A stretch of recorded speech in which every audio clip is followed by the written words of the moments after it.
know, everybody can get excited about the dignity of work, right? This whole thing of the dignity of work and, God's designed for work. And as we look around in the world today, so many people aren't experiencing this thing we call the dignity of work. And so, at Jobs for Life, we begin to wonder, particularly when we hear this lazy language around people just don't want to work.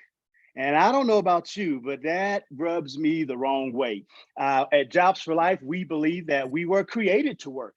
We believe that we were created in God's likeness and in his image. He did more in 6 days than all of us combined can do in our lifetime. And so if he created work, created us in his likeness and image, then I believe that we are to go out and work. But how many people do you know in your home, in your community, in your family, who have barriers stacked against them, preventing them from experiencing the dignity of work? And maybe some people have a job, right? Maybe they are working, but are they having a meaningful work experience? We would ask that when you come on to mute your line, we'd appreciate that. And so these barriers or these walls that are stacked against so many people that are preventing them from experiencing the dignity of work, we felt like that it was our opportunity, but even more so an obligation to begin to raise the awareness around these many issues that are preventing people from experiencing the dignity of work. And we've already heard a couple of our folks joining us today, that are working with folks that are formerly incarcerated, right? That's an obvious barrier to employment. And there are so many others. We don't have time to get into those because I want to give our speaker today all of the time. But I do want you to plant the seed of every third Thursday at 2 o'clock. We will be hosting a Dignity of Work, Barriers to Employment webinar.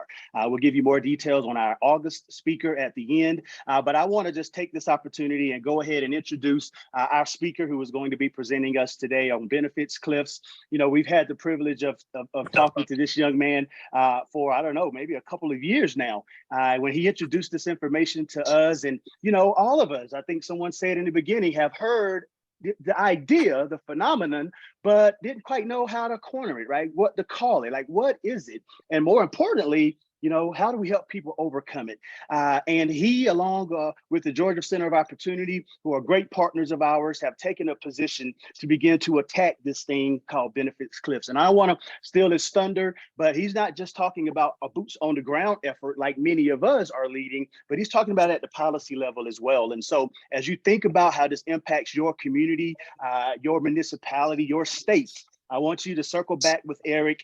Let him know if you want to be one of the leaders in helping to overcome these challenges and eliminate this abyss that is preventing people from experiencing the dignity of work. So without further ado, I'd like to introduce to you the Chief Program Officer and General Counsel for the Georgia Center of Opportunity, Mr. Eric Cochin.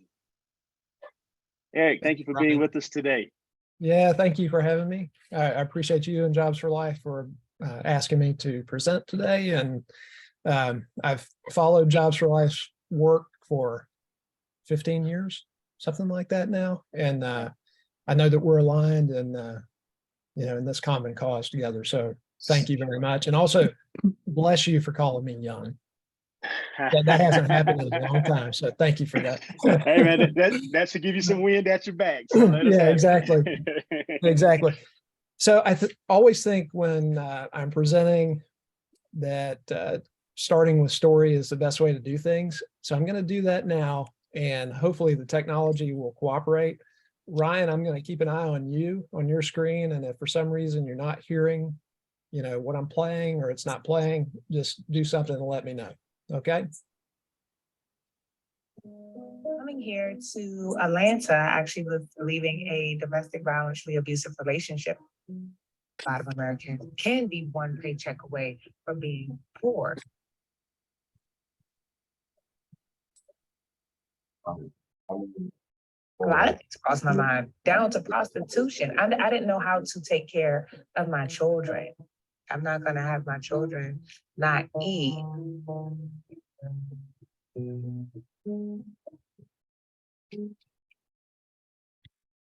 Immediately, they were able to place me with this fantastic job.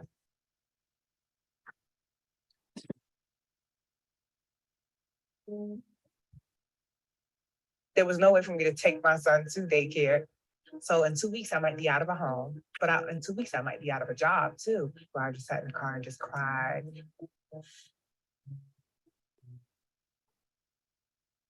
I got additional 10 to 15 hours a week of extra money, I was not going to qualify for the program anymore. And guess what? Overtime will also get you put out of that program, because guess what? You're not supposed to make so much money. I was so ready to take that $70,000 job, but I wasn't willing to give up my sure thing for my unsure thing.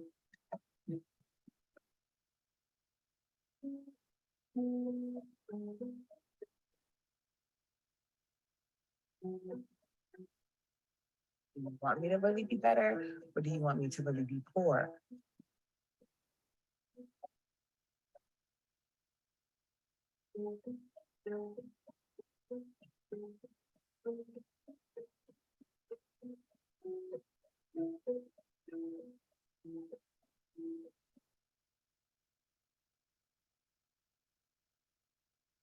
So it's probably obvious why I started with that.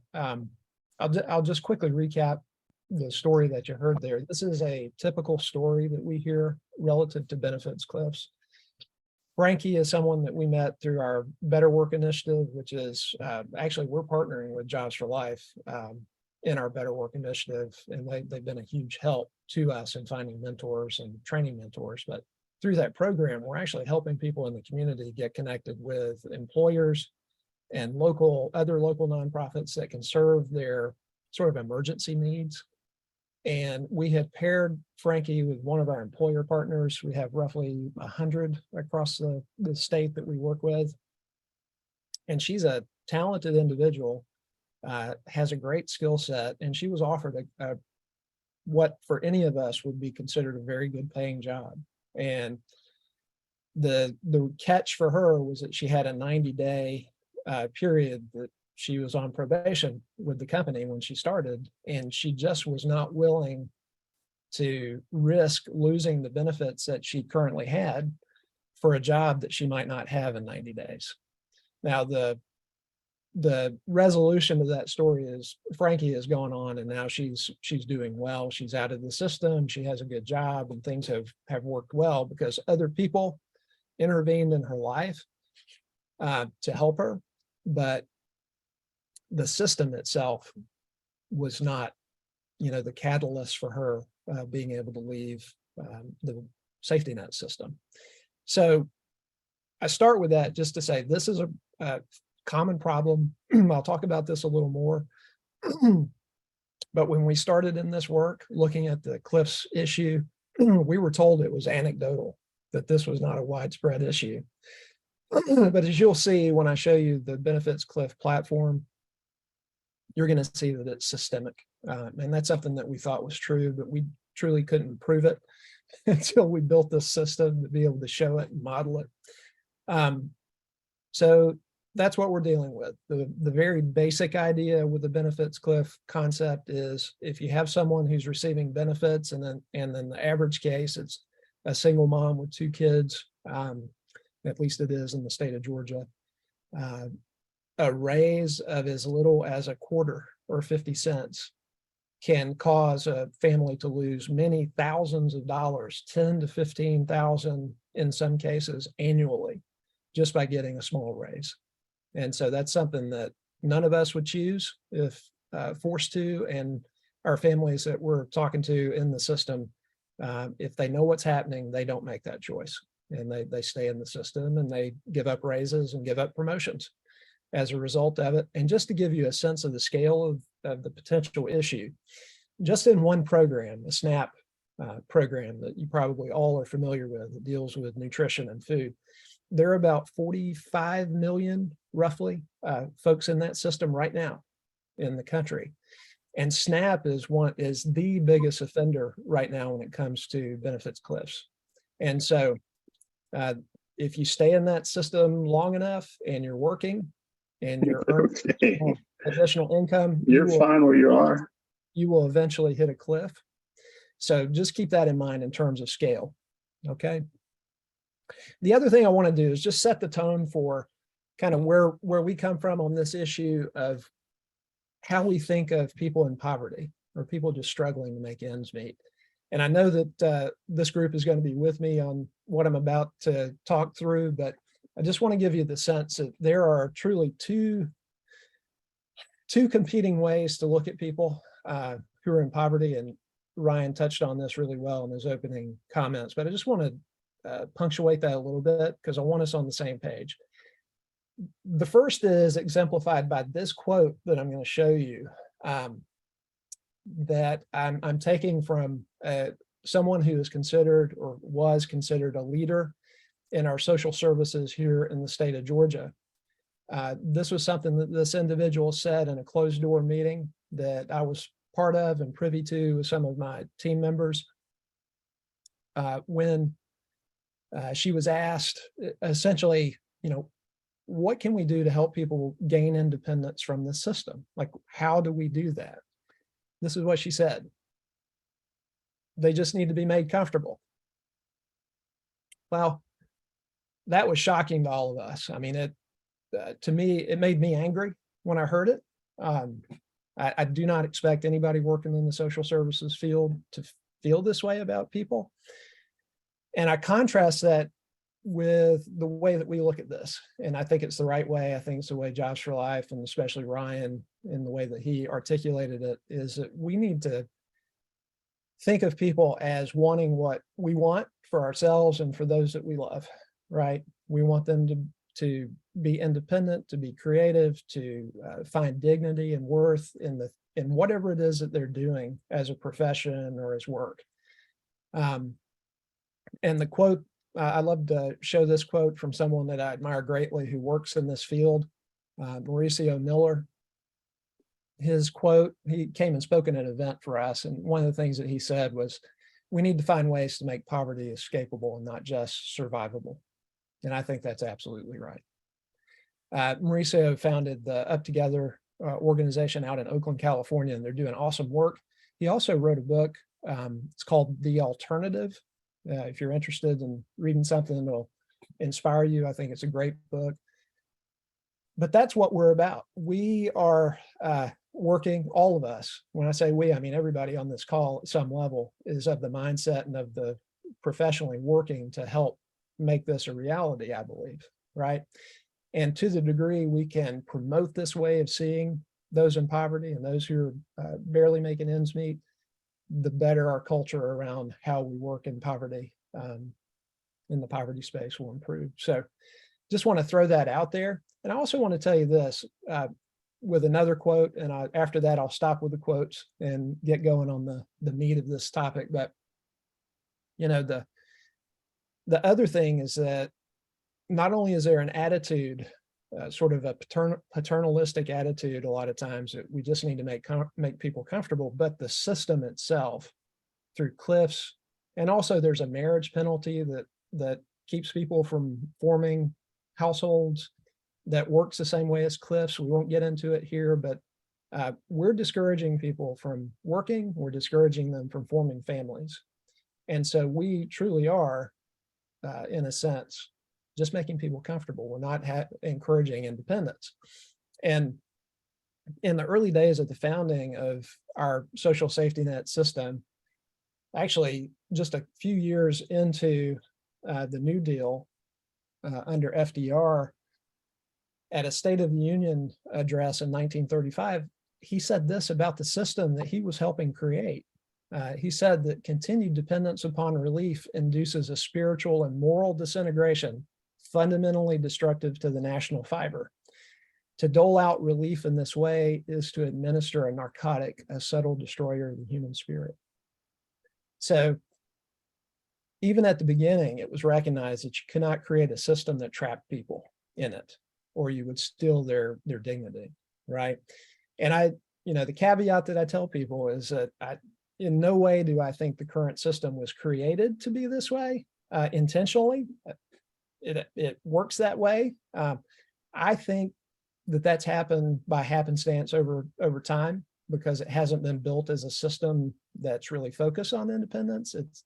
It's focused on meeting emergency needs, and And what we get is a system that doesn't encourage independence as a result. And also just working in the space, and I know there are people on this call that work in agencies, state agencies, you know, to a person, the folks that I meet have a real heart for the population that they're serving, and they don't want the system to work this way. But in a lot of ways, they're as trapped in the system as the recipients of help. So, okay, with all that as sort of background and setting the stage, here's the agenda for what I want to cover with you. We will have Q&A at the end, so you know, save up your questions and we'll address as many as we can at that point. We'll start with just talking about the Cliffs platform that we've developed so you can see what's going on there. I'll talk to you about where it's being used and how, and then we'll talk about solutions. I know that's important, you know, in terms of your work, and then future reforms of this system that we can make to improve it. And then I'll talk to you about what's next in terms of our work on the platform and policy reform, ways that we can collaborate, and then we'll get to Q&A. So the question is, why did we develop a platform? That goes back to, you know, close to 8 years ago. We were working on this issue. We kept seeing it because of our community-based work on employment and some other issues we were dealing with. We kept hearing from individuals in the system as safety net recipients and also employers that the benefits cliff was really an issue, more than anecdotal. People were quitting jobs. According to employers, it was almost inexplicable why someone would quit at the point of getting a raise or a promotion, but they were doing that. Sort of a panic, you know, panic quitting was happening because people didn't know what to do.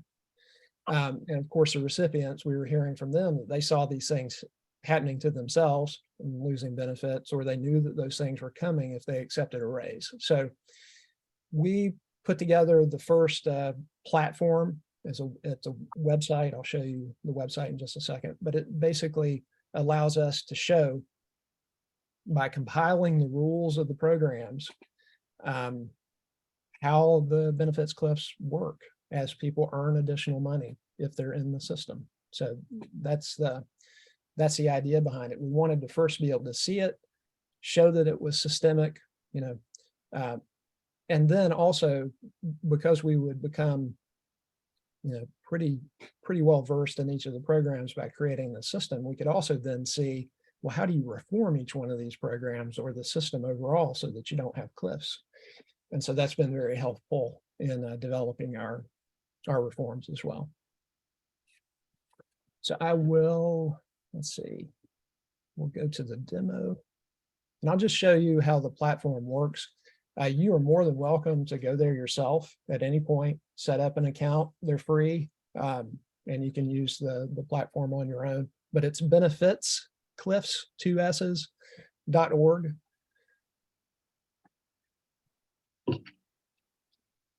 All right.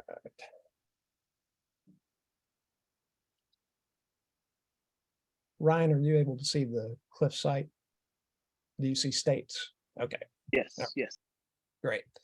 All right. So if you go to that website, this is really what you're going to see. You'll get to the homepage. I'm already logged in because I want to show you an example of how this works.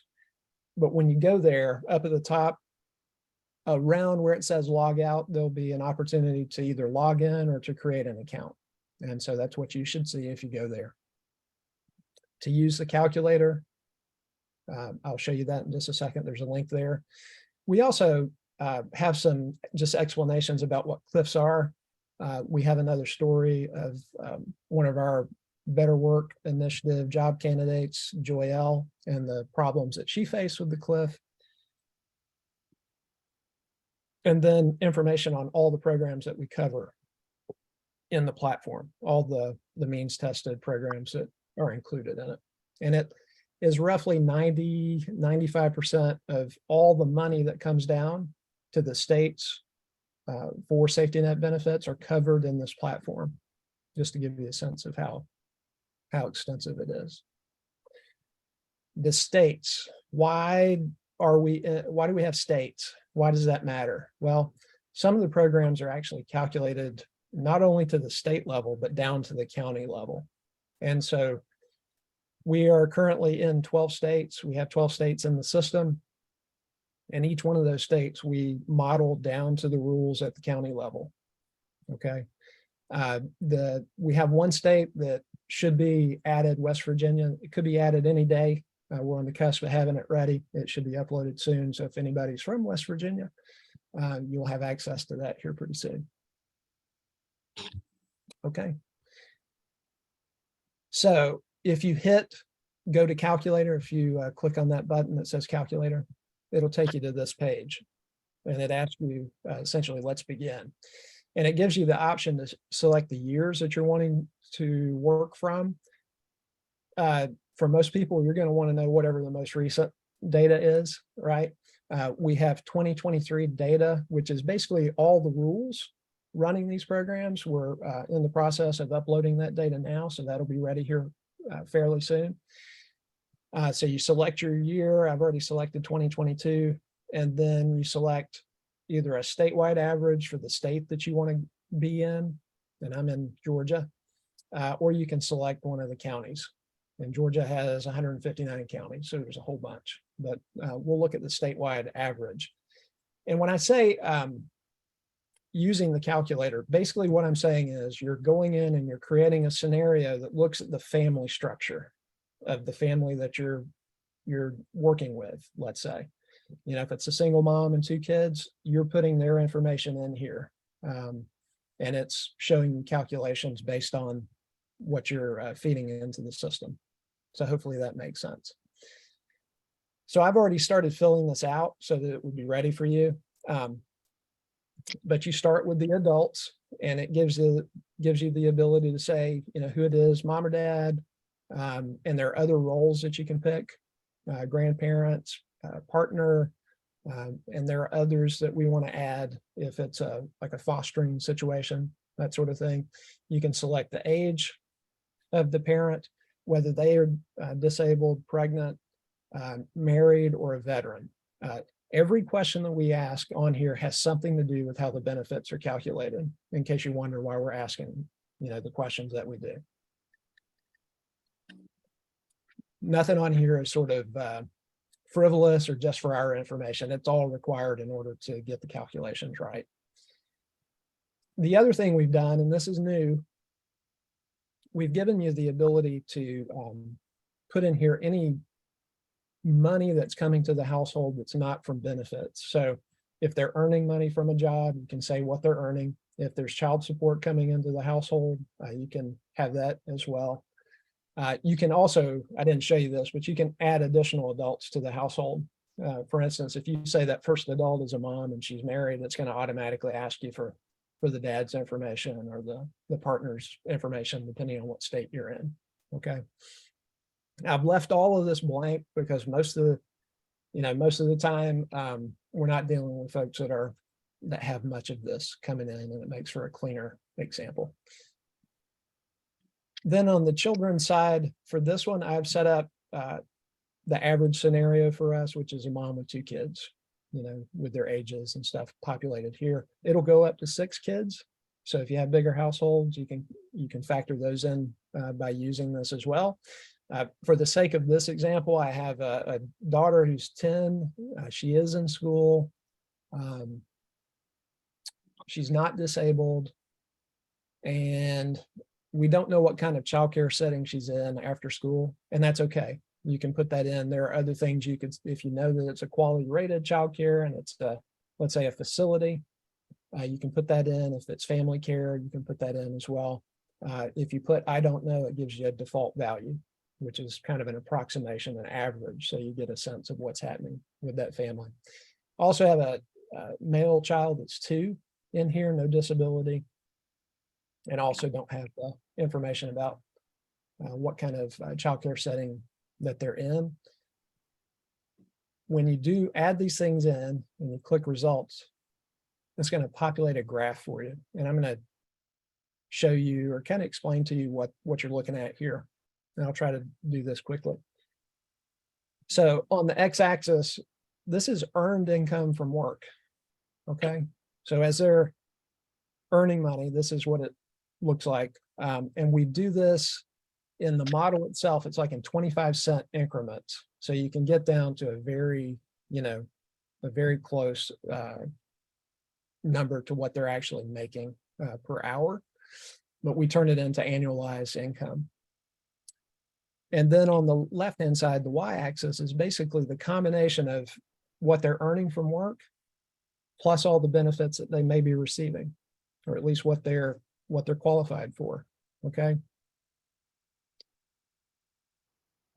And each one of the programs are represented by these lines. Okay.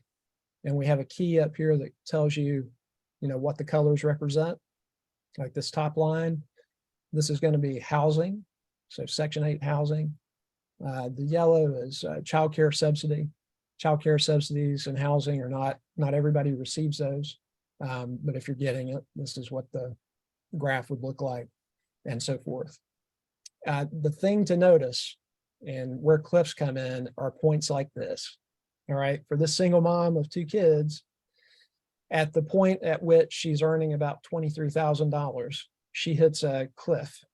Okay, and that cliff essentially has her losing enough benefits that it brings her earnings down, her household earnings down to this level. And that's a significant drop. That's close to $10,000 under this scenario.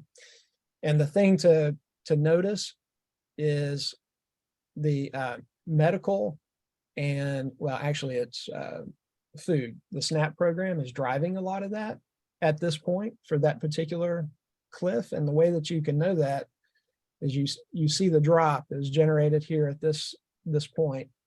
And of course it's feeding the drops that you see above. You can also turn off the food assistance SNAP program and you can see what it does. It basically makes the cliff much smoother, except you do have healthcare, a drop in healthcare here, and then housing and childcare drops off a little bit further out. So you have multiple cliffs actually in this scenario versus just one.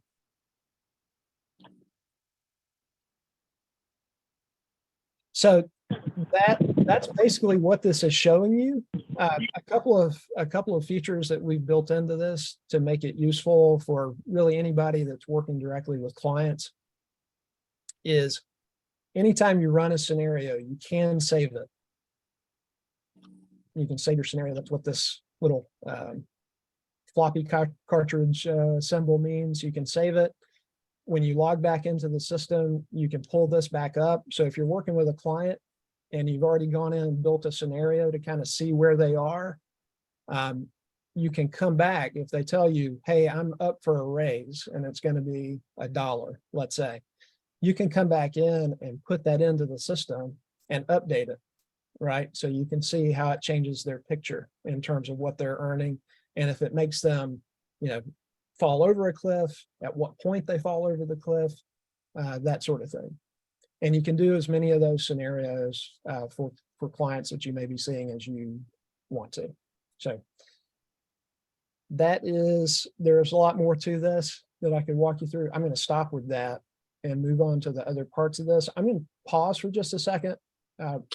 Ryan, do you want me to field questions now while I have this up? If people have questions about the platform itself, how do you want to do that?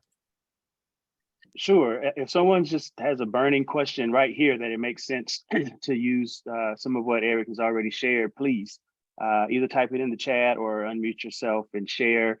And we would ask as he continues to just formulate your questions for Q&A at the end. So does anyone have a question at this moment? Yes. Which states do you currently have on the system?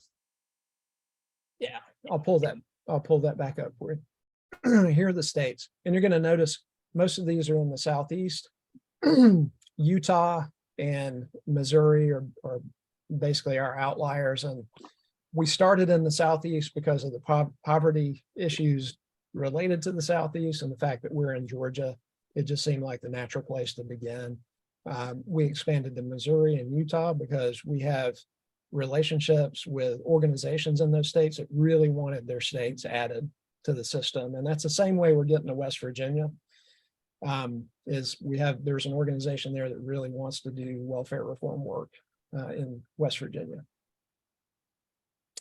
Is there a tutorial on YouTube, or is this intuitive? So if I show my case managers and essential service workers this tool and we register for it, do you just kind of get into it and it's going to make sense, or does it need explanation?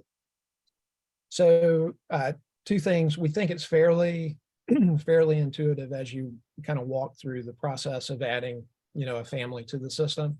That said, there are some video tutorials at the start that give you, more explanation. And we have a team, you'll see pictures of them later. They're working on more tutorials, video tutorials to help you. And they're in the system versus YouTube. That's correct. They're actually on the website. Great. And then, the last point is you're always free to reach out to us and we'll happily send you directions on anything that may be a roadblock. There's a question, Eric, about Virginia. Is Virginia up in the pipeline to come on? It's not yet, but I would love to talk to you if you're interested in getting Virginia in. For sure, feel free to reach out. We can talk about that, what it takes. So Nancy, I guess you can email Eric, and his email information will be forwarded. Thank you. Any other burning questions at this moment? Okay. All right, proceed. All right. I'll also say, any other questions that you have that come up later, I know that's a lot to digest. We can cover more at the end, or I'm happy to follow up with a phone call with everybody as well. Okay, so just to give you a sense of where we're working, this map needs to be updated a little bit, but it mostly covers what we're doing. As you saw in the demo, we have the 12 states in, the states in gray, Utah and Missouri are already in the system. That's happened fairly recently, and we haven't had time to update this graph. West Virginia is next. The states in yellow are states that are actually not in the system, but where we have been called to either testify before a state agency, a governor and his teams are interested in what we're doing on this, or we've talked to committees of state legislatures about this, because this is a problem that's in every state, because so much of it's just based on federal rules around these programs. So the problem that you see in your state, if you go in and your state is in the system, you can bet that it's a similar problem other places. It might be a little bit worse, it might be a little bit better, but it's still going to be an issue in each of the states. So that's just to give you a sense of where we're working. Eric Randolph is the genius behind this platform, and he continues to update it. And actually, he's driving much of the solutions work that we'll talk about as well. So how is the platform currently being used? Well, I mean, obviously, we got into this, first off, because we wanted to see policy change. I mean, we were hearing that this was a widespread problem for people, but once we saw that it was systemic, the first thought was we've got to reform this system. So that's originally why it was built. That said, after we built it, it became obvious as we were talking to nonprofits, even businesses, that there's a use for this. For nonprofits that serve this population, you can help them plan. You can see what's coming. So there's value in that as well. We're working with a very large staffing company right now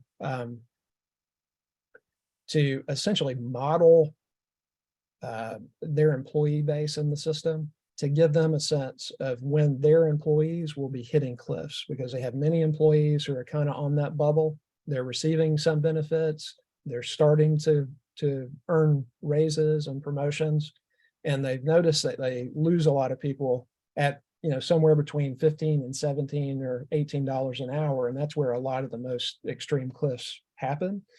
And so we think there's something we can do to help them forecast when that's going to happen. And then they can start thinking of creative ways to retain those employees. There are certain types of benefits that they could help with, maybe childcare, maybe medical care, childcare, medical care, and the SNAP program are the three biggest offenders when it comes to cliffs.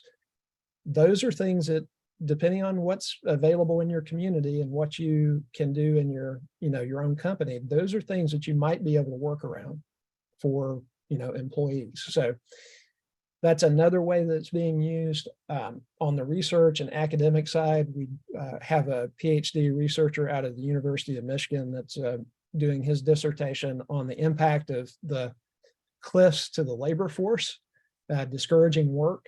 And we've seen a draft of it. It's pretty remarkable, the impact that it's having on labor force participation overall. And we knew that was happening, but we hadn't quantified it. So he's doing that work, and we have others at other organizations using it to take deep dives on the impact of the cliffs on people's behavior, in other ways. So those are the ways that it's being used at the moment. On the solutions front, the platform itself does a good job of showing the problem, but the question is, well, so what? What do we do? Well, at a high level, one of the first things we wanted to do is to say, this system is dysfunctional in a major way, discouraging work, discouraging marriage, and there's no reason that it has to be designed this way. Like, you can actually design benefits and put those benefits together if you want to, and you have the willpower to make it happen in a way that slowly moves people out of the system, right? So that each hour of additional work brings more money to the household.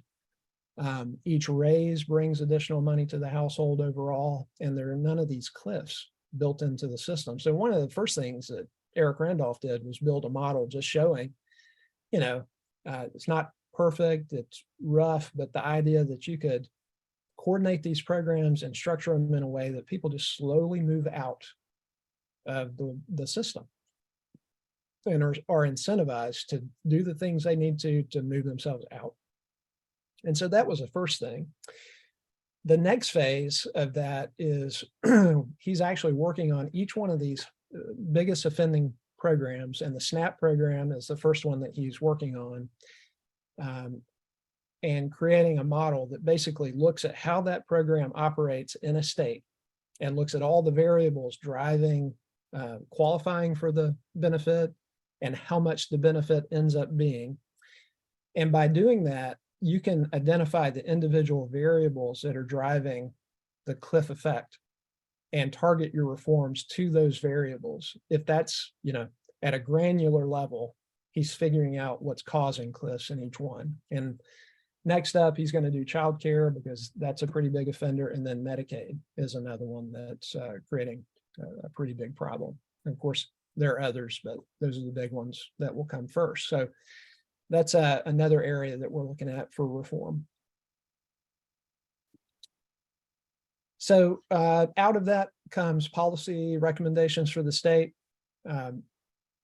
Essentially, because SNAP, childcare, and Medicaid are the biggest offenders, childcare is a block grant to the state. So there's flexibility that states already have to do things with the childcare dollars that they receive.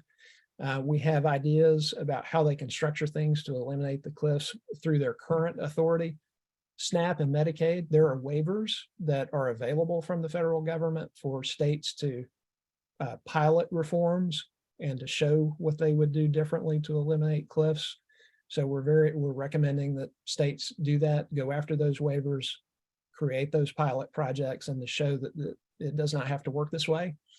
Another piece is integrating the safety net system with the workforce system. So you guys are probably familiar with the WIOA program, the Workforce Innovation Opportunity Act dollars that states get for workforce development.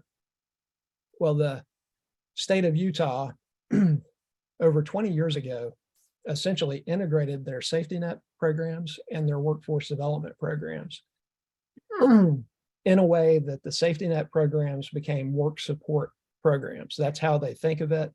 That's how they talk about it. Even if you go to the website applying for benefits, for safety net benefits, it's all structured and messaged as work support. Now, you still receive the help that you need, but if you're able to work, that's the direction they start from, the first instance. They start prepping you for more, for additional work, for better jobs, that sort of thing. The WIOA Act effectively grandfathered the Utah system in for Utah, but it also prevented other states from taking on and doing what Utah did. So we're working on a piece of legislation right now with a representative out of Utah in Congress that would give all the states the flexibility to do what Utah has done. And we're excited about that. That could be, that's not a direct answer to the cliff effect and the cliff problem. It doesn't solve that, but it sort of changes the attitude of the system to one that it is first encouraging work whenever that's possible. So we think that could be a huge reform. And then, as we see as we can get the idea and the scope of the problem with cliffs out to the public and to the practitioners and others, and the idea that solutions are possible, we believe that we can bring pressure to bear both on the state legislatures and the federal government to do their part to reform the system in ways that only they can do, because there are things that only the federal government can do. There are not waiver opportunities in every one of the programs. Maybe that's part of the reform that's needed. But at any rate, those are the sort of policy recommendations that we're working on. Recommendations for nonprofits. This is not an easy area, right? This is, there is no silver bullet to the problem. And so the kinds of things that we're recommending are sort of attitude and default position solutions. One is work first at every turn. If you're working with the population, encouraging them to pursue work at every opportunity, not to the point that they're hurting themselves financially, but that is ultimately the goal. That's where we're headed when we're trying to help people. If they are on the bubble and they can receive help from other services outside of government, it is our opinion that it's better that we don't encourage them to take up those safety net benefits if there are other ways to fill that gap, because once they're in, it makes it much, much more difficult to get out through pay raises and promotions. If they're already in the system and working with them, you can use this tool to plan for expected raises.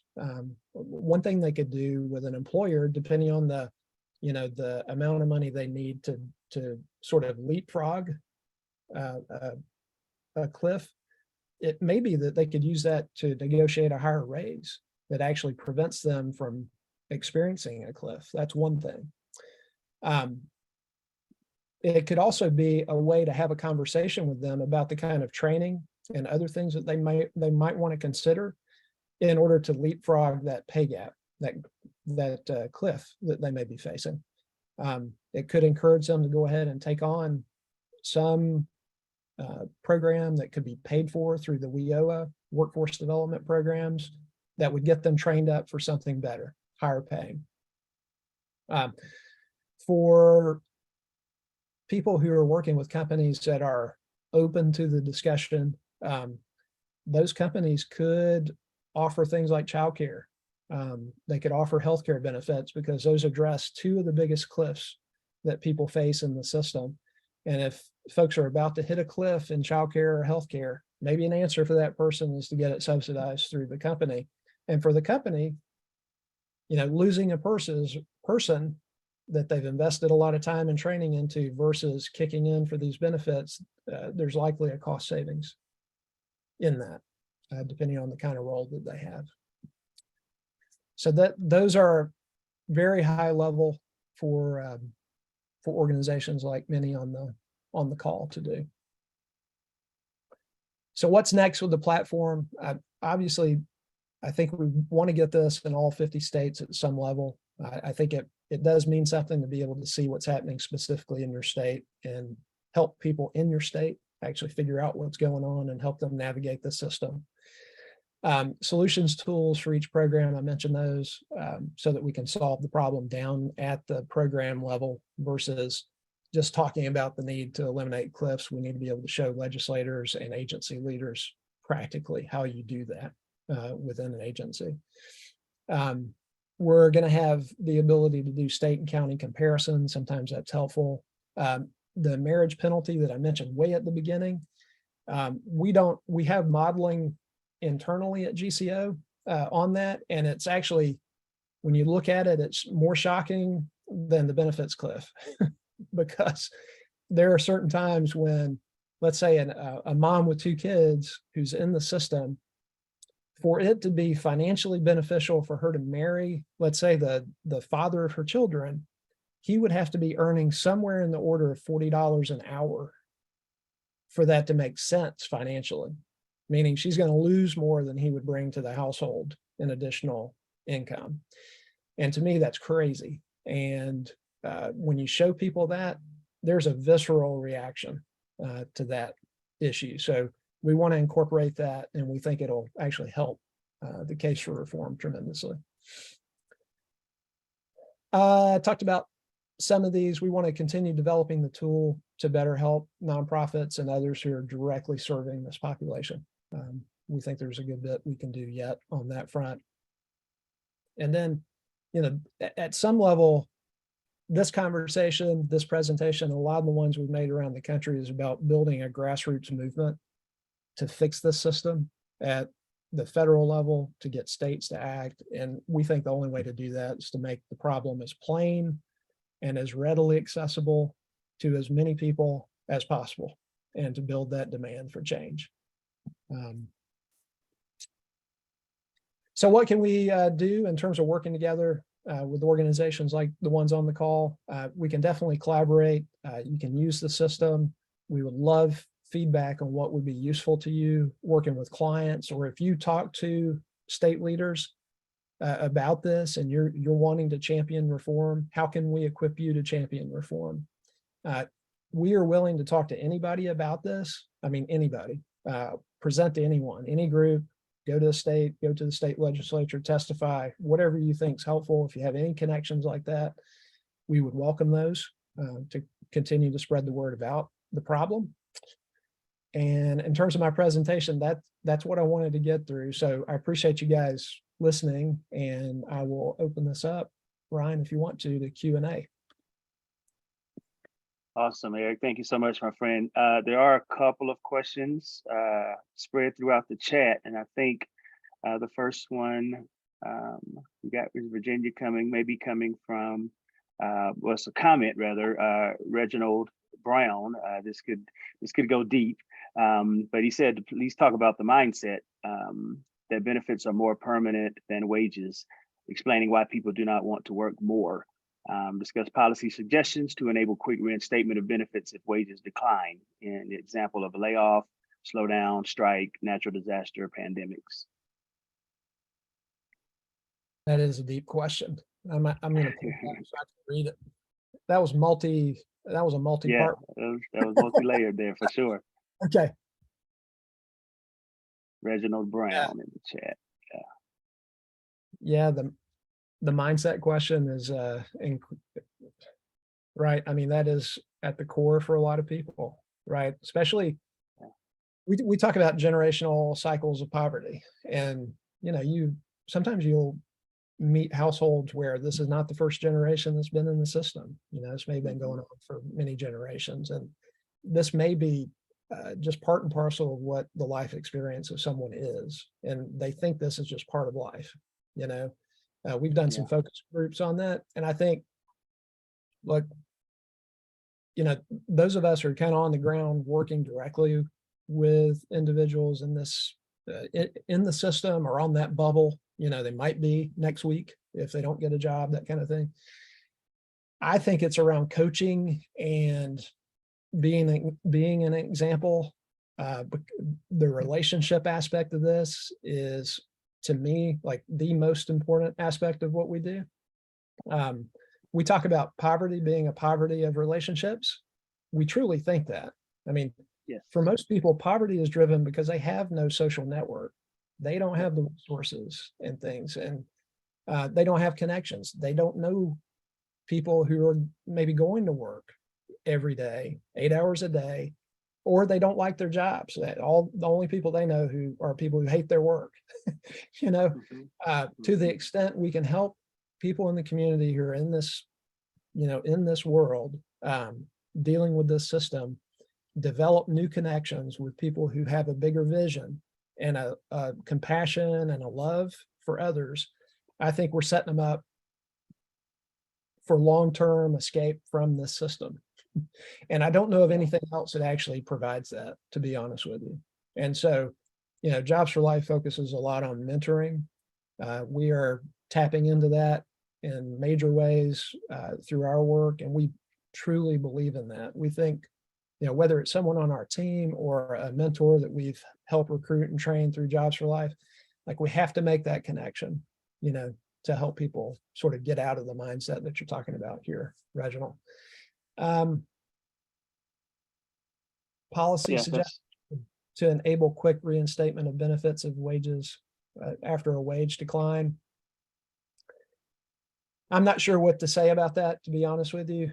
I think the government, in cases of emergencies, we saw this during the pandemic, the best that they can do when there's a glut in the system of people needing help is to put blanket rules in place. And those are good to stem the damage of a major problem like a pandemic or something else that happens. The issue that we've seen, and this is especially true around SNAP, is that once the workload came back down to normal, they did not change the blanket policies in a way that would eliminate cliffs for people. Because prior to COVID, the SNAP program did not have major cliffs in it. It was not a big offender. But because of COVID, it became the major offender in terms of creating cliffs and trapping people. And I think my issue is with the government not responding fast enough to get back to a normal way of operating. And I think they've hurt a lot of people in that process, and they were only trying to help, but it just went on for too long. So hopefully that gets to part of what you're talking about, Reginald. Thanks, Eric. Yeah, I think it's just important to note too that sometimes it's just the lack of hopelessness, not knowing that there's an option and a way to escape. And that's why we're raising the awareness around these issues. And we're not just stopping at raising awareness. We do believe we have solutions. And Eric, you guys are bringing that to the forefront. We're going to talk about ways you can get to know more about Jobs for Life. We'll invite you to an intro here at the end, but I want to get to a couple more questions. How different is this model between states? Eric, Kimberly asked. Yeah, so there are, for instance, we're doing a lot of work in Missouri because of how Missouri has structured their welfare system. Their cliffs, depending on the structure of the family, right?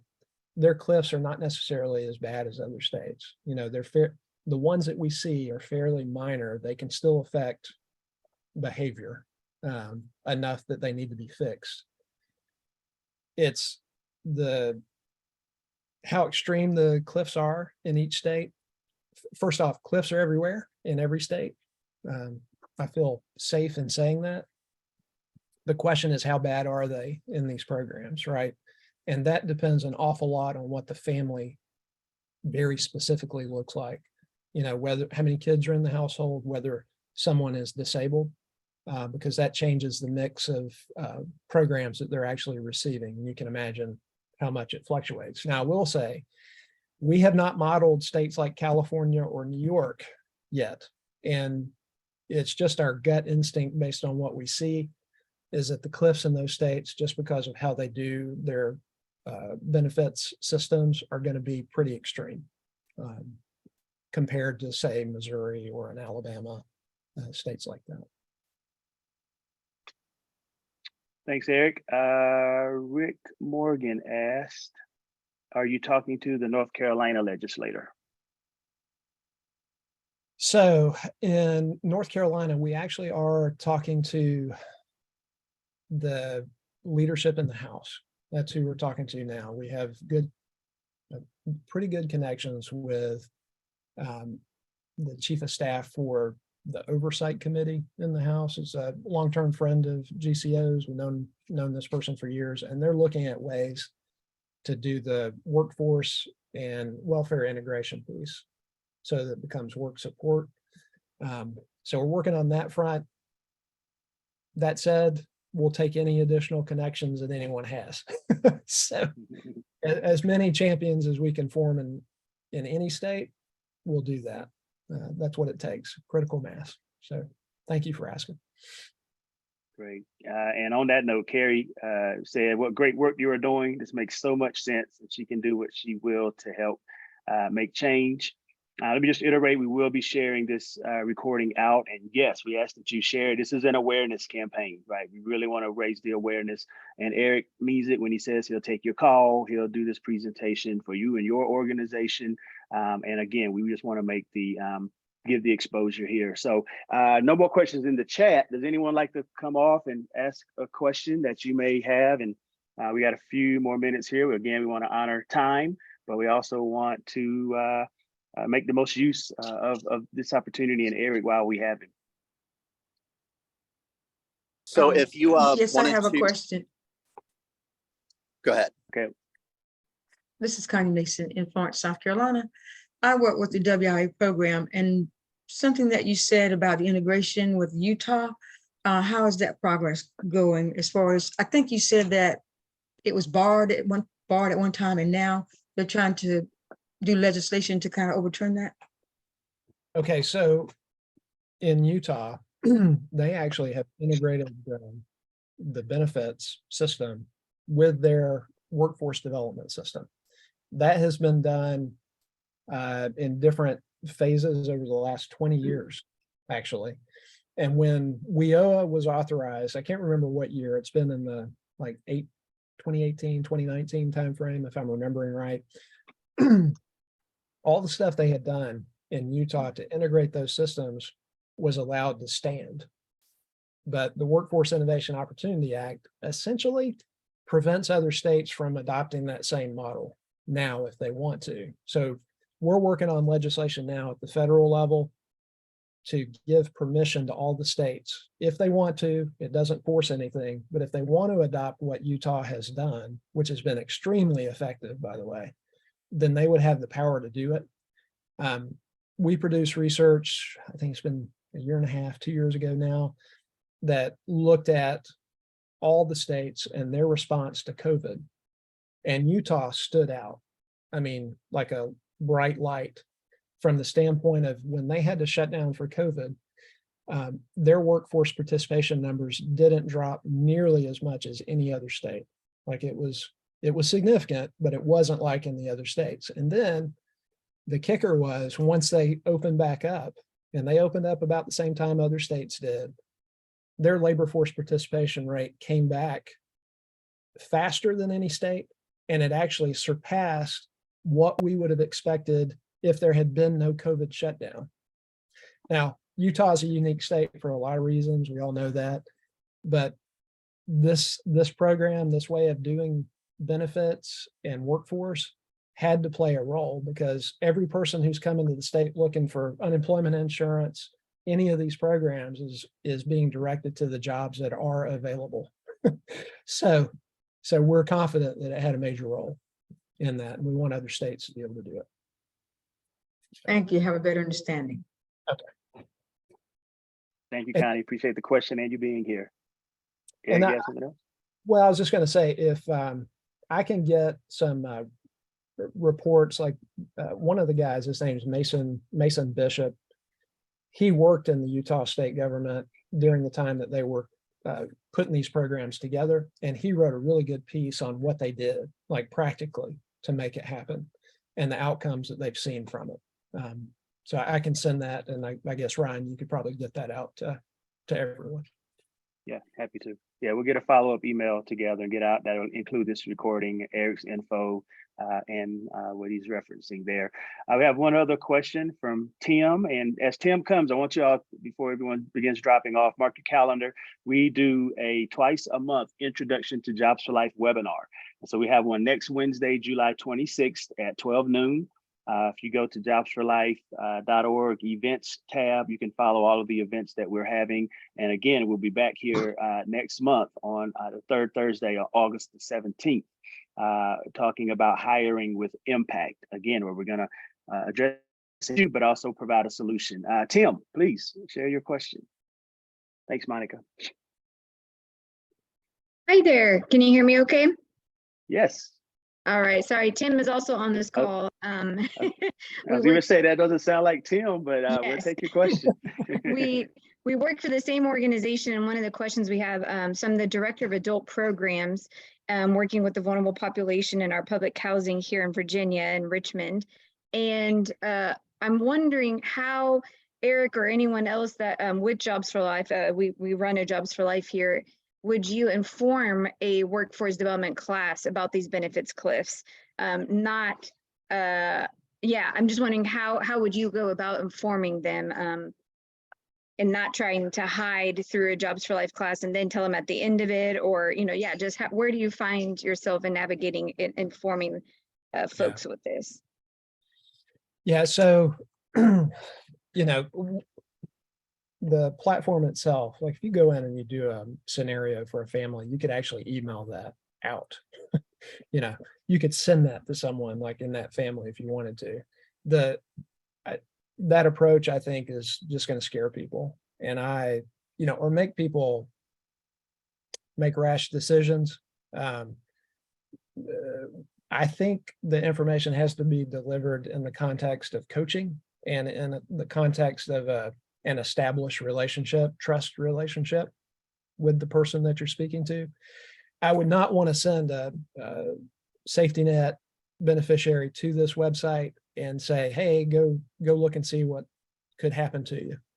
So my thinking is, if you have good relationships with the people in this class, and that's something that you feel like they would be able to handle in a constructive way when presented, and potentially because of how your class is structured, you're already thinking ahead about any certifications they could get to get past the cliffs that they may face relatively soon. I would want to see it delivered in that sort of context, so that you're delivering bad news with hope and a plan for where to go. Absent that, I think it probably is just going to hurt people to know that without the rest of it.